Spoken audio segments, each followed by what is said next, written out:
평안하십니까? 오늘부터 고난주간 영상을 시작합니다. 오늘부터는 나는 무엇이다. 나는 생명의 떡이다. 나는 선한 목자다. 나는 참 포도나무다. 라는 식으로 자기를 소개하는 예수님의 말씀을 중심으로 해서 예수님이 어떤 분인가를 깊이 알아가는 계기가 되기를 바랍니다. 오늘 본문 말씀은 요한복음 6장 35절 말씀입니다. 같이 읽어볼까요? 예수께서 이르시되 나는 생명의 떡이니 내게 오는 자는 결코 줄이지 아니할 터이요 나를 믿는 자는 영원히 목마르지 아니하리라. 이 말씀은 예수님께서 오병이어의 기적을 행하시고 난 이후 그 다음날 유대인들과 대화를 나누는 중에 하신 말씀입니다. 오병이어의 기적을 행하시기 전에 예수님의 가르침을 듣기 위해서 많은 사람들이 모였죠. 때가 되어서 먹을 것을 줘야 되는데 어떻게 하면 좋을까? 예수님께서 빌립을 시험하기 위해서 빌립에게 물었습니다. 우리가 어디서 떡을 사서 이 사람들을 먹일 수 있겠느냐? 빌립이 주님, 우리가 200데나리온의 떡을 사서 조금씩 나누어 주더라도 이 많은 사람을 먹이기에는 역부족입니다. 이때 안드레가 어린아이가 가지고 있던 떡 5개, 물고기 2마리를 가지고 와서 주님, 여기 떡 5개와 물고기 2마리가 있는데 그럼 이거 누구 코에 붙이겠습니까? 그때 예수님께서 그 떡을 가져오라 하시고 축사하시고 나누어 주십니다. 근데 다 먹고 배불리 먹고 12광줄이나 남았다고 합니다. 남자만 5,000명이라고 하니까 어린아이들, 여자까지 포함하면 10,000명 이상이 되는 사람들에게 떡을 나누어 줬습니다. 저들이 원하는 대로 먹도록 나누어 주는데 나누어 줘도 끝없이 나오는 겁니다. 빌립은 200데나리온, 200명이 노동을 해서 하루 품삯을 가지고도 부족할 것이다. 이렇게 얘기했는데 예수님께서는 떡 5개, 물고기 2마리를 가지고 많은 사람들이 원하는 대로 나눠주고 12광주리가 남게 하셨습니다. 다음날 사람들과 대화를 나누면서 예수님은 썩을 양식을 위해서 일하지 말고 썩지 않는 양식, 영생을 위해서 일하라. 사람들이 묻습니다. 하나님의 일이 무엇이냐?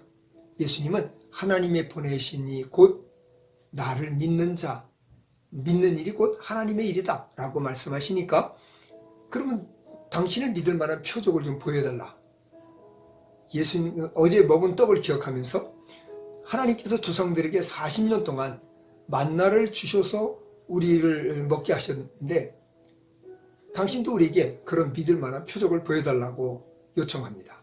이때 예수님은 내 아버지께서 하늘로부터 참떡을 주시는데 그 떡은 세상을 위한 생명을 준다. 그러자 주여 그런 떡이 있다면 우리들에게 주십시오.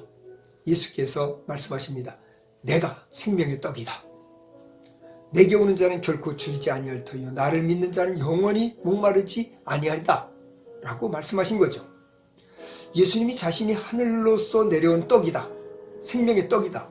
이렇게 말씀하시니까 사람들은 저희 부모가 우리 부모를 우리가 아는데 어떻게 자기가 하늘에서 내려왔다고 하느냐라고 수군거립니다.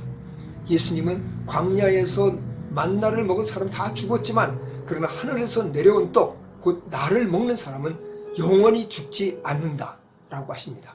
내가 줄 떡은 곧 세상의 생명을 위한 내 살이다.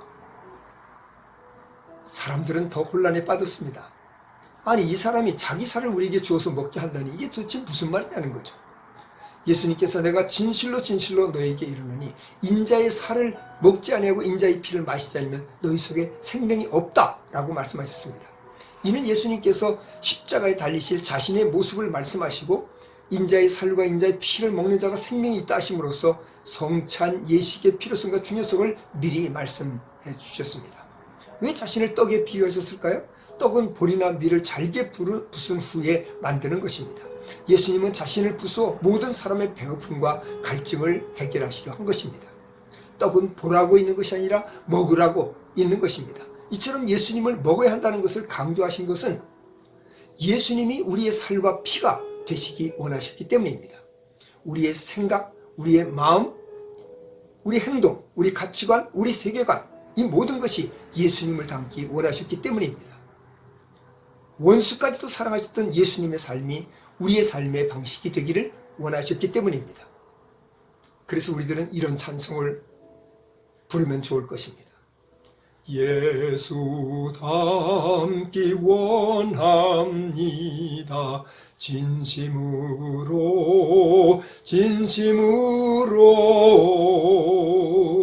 예수 닮기 원합니다.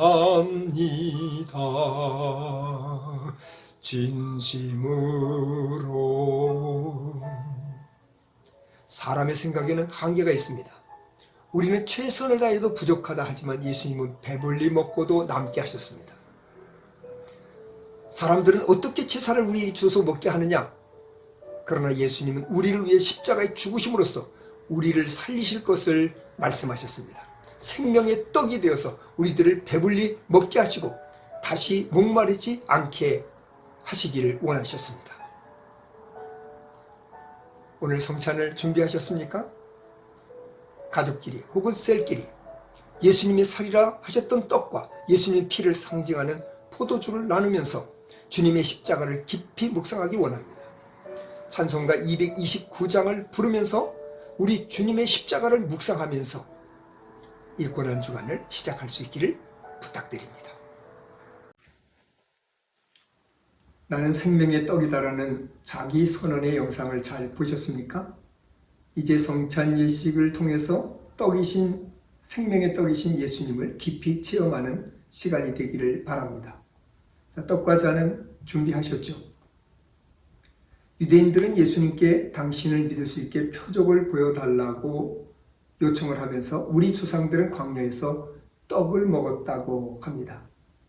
이때 예수님은 하나님께서 너희에게 떡을 주실 터인데 광야에서 먹은 떡이 아니라 하늘로부터 오는 참떡을 주신다. 하나님의 떡은 하늘에서 내려오는 세상에 생명을 주는 것이다라고 말씀하셨습니다. 유대인들은 이 말을 듣자 그 떡을 항상 우리에게 주소서.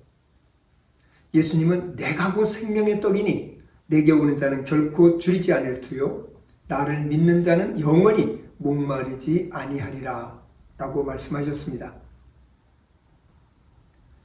자, 이제 떡을 드시기 전에 말씀 한 절 나누고 떡을 드시도록 하겠습니다. 진실로 진실로 너희에게 이르노니 믿는 자는 영생을 가졌나니 내가 곧 생명의 떡이니라. 나는 하늘에서 내려온 살아있는 떡이니 사람이 이 떡을 먹으면 영생하리라. 내가 줄 떡은 곧 세상의 생명을 위한 내 살이니라 하시니라. 요한복음 6장 47절에서 48절 그리고 51절 말씀입니다. 자, 이제 떡을 드시겠습니다. 잠깐 기도하고 드십니다. 하나님, 여기 우리 주님의 몸이신 떡, 자신이 생명의 떡이라 하셨던 예수님을 몸소 체험하기 위해서 이 떡을 먹으려 합니다. 주님의 약속대로 영생의 은혜를 허락하시고 주님을 닮아가는 기회가 되게 하소서. 예수님 이름으로 기도드립니다. 아멘.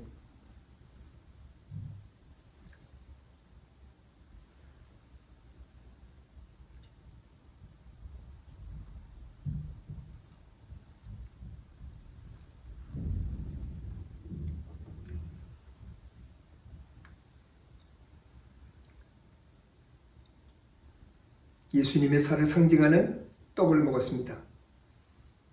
이제 잔을 나누려고 합니다. 잔을 드시기 전에 하나님의 말씀을 함께 나눠보도록 할 텐데요. 마태복음 26장 28절입니다. 이것은 죄사함을 얻게 하려고 많은 사람을 위하여 흘리는 바 나의 피, 곧 언약의 피니라 말씀하셨습니다. 잠시 기도하고 드시겠습니다.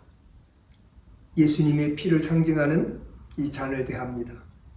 언약의 피, 예수께서 우리 죄를 사하시기 위해서 친히 흘리신 그 약속의 피를 마실 때 우리의 죄사함을 허락하시고 우리 주님을 닮는 거룩한 백성이 되게 하소서. 예수님 이름으로 기도드립니다. 아멘. 함께 드십니다.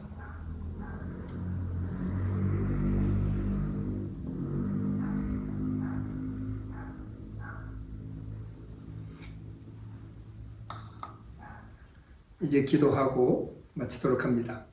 내 살을 먹고 내 피를 마시는 자는 영생을 가졌고 마지막 날에 내가 그를 다시 살리리니 내 살은 참된 양식이요 내 피는 참된 음료로다 라고 약속하신 말씀대로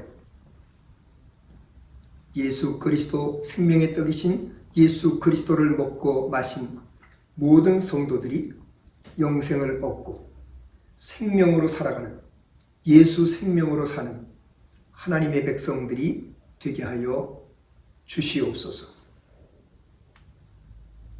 예수님 이름으로 기도드립니다. 아멘.